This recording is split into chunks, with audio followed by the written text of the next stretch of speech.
Assalamualaikum warahmatullahi wabarakatuh. Salam sejahtera. Apa khabar? Ni hao ma na le ringge. How are you? Alhamdulillah, hari ini kita berada di Mersing, negeri Johor Darul Takzim, dan insya-Allah kita akan sama-sama bincangkan satu topik yang cukup menarik yang akan diangkat pada hari ini, iaitu bagaimana untuk mengatasi kemurungan.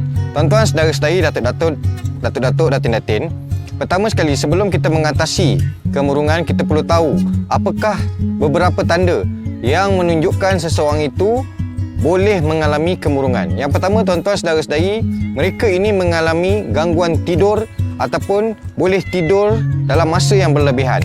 Biasanya kita tengok orang tidur pukul apa? Pukul 11. Bangun pukul apa? Bangun pukul 5 ataupun bangun pukul 6. Namun orang yang berisiko untuk mengalami kemurungan ini, sama ada dia susah nak tidur, ataupun yang kedua, dia akan tidur dalam masa yang lama.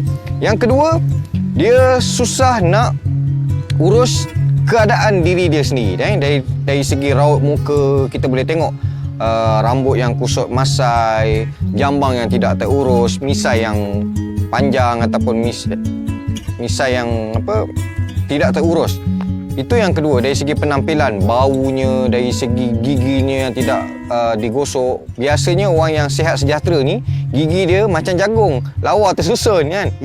Dia dah ada rasa hilang hobi, rasa keseronokan ataupun rasa suka kepada sukan. Sebagai contoh, sebelum ni dia ni suka main bola, sebelum ni dia suka main takraw, tapi sekarang dia dah tak ada masa dan susah nak luangkan masa untuk bersukan dan beriadah. Seterusnya, tanda-tanda seseorang itu murung ataupun ada tekanan yang dalam, dia mula bercakap tentang putus asa, bercakap tentang kematian, bercakap tentang pengakhiran. Sedangkan dalam masa yang sama, dia boleh pilih untuk mengurus emosi ataupun mengurus kehidupan yang dia lalui. Sikit-sikit cakap tentang kematian, sikit-sikit cakap tentang putus asa, sikit-sikit cakap tentang tak gunanya aku berada dalam dunia ini. Dan akhirnya, kecenderungan untuk membunuh diri itu tinggi dan berisiko kepada diri dia dan keluarga yang ada dalam sekeliling kehidupan dia. Jadi ini antara perkara-perkara ataupun simptom-simptom yang boleh menyebabkan seseorang itu stres, tertekan dan akhirnya menyebabkan kemurungan. Namun tuan-tuan, saudara-saudari, kita nak kongsikan beberapa perkara yang boleh kita lakukan pada hari ini untuk kita rasa tenang, damai dan bahagia. Ingat kata kunci ini, tenang, damai dan bahagia. Sebab apa? Ustaz saya selalu kata apa? Ketenangan adalah kemenangan pertama. Apa-apa yang berlaku dalam dunia ni, tuan-tuan, saudara-saudari, biasanya berada dalam lingkungan diri kita sendiri. Penyelesaian tu ada dalam diri kita sendiri. Dengan izin, pertolongan dan ilham, taufik, hidayah daripada Allah Subhanahu Wa Taala. Itu yang pertama. Ketenangan adalah kemenangan yang pertama. Yang kedua, gaya hidup sihat. Pastikan tuan-tuan, saudara-saudari, kita ambil air yang cukup. Kita jaga buah pinggang kita. Malam kita jangan minum air banyak-banyak. Kita kurangkan ataupun katakan tidak, no kepada artificial sugar ataupun susu pekat manis. Tiga, kita jaga kesihatan dalaman dan luaran. Kesihatan luaran ni bermula daripada mana? Daripada hulu ke hilir. Daripada hujung rambut sampai hujung kaki. Potong kuku, bercukur pada hari Jumaat, pakai pakaian warna putih, berwangi-wangian, sembuh resep pula bukan baygon, perfume kan, pakai celak kan. Pakai celak tu janganlah sampai macam siapa tu yang cerita khurafat tu, bukan kan. Pakai celak seadanya. Lepas tu pakai pakaian yang sesuai. Sebab apa?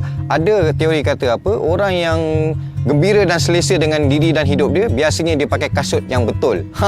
Kasut yang betul. Ini kata kunci yang penting. Seterusnya, tuan-tuan, pergilah bercuti. Kita boleh cuti dalam negara. Kita banyak tempat yang menarik di negara kita di Malaysia ni. Kita ada apa? Kita ada Pulau Langkawi. Kita ada apa? Kita ada Pulau Tioman. Kita ada apa? Kita ada Pulau Perhentian. Kita ada apa? Kita ada banyak tempat di Pahang ni. Contohnya air terjun Pandan. Kita ada Pekan Bandar Diraja. Kita boleh makan murtabak. Kita boleh makan puding raja. Dan akhirnya, bila kita berjalan ni, tuan-tuan, orang kata apa? Luas pemandangan, jauh perjalanan. Luas yang penting sekali, iaitu percaya kepada Allah Subhanahu Wa Taala. Believing in God.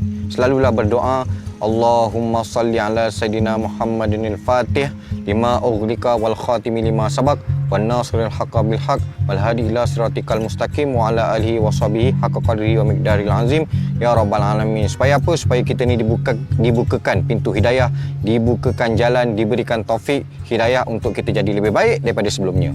Sama-sama urus emosi kita, jasmani kita, rohani kita, intelektual kita supaya kita menjadi manusia yang berguna kepada agama, bangsa dan negara kita. Jangan lupa subscribe YouTube Studio Udida. Terima kasih.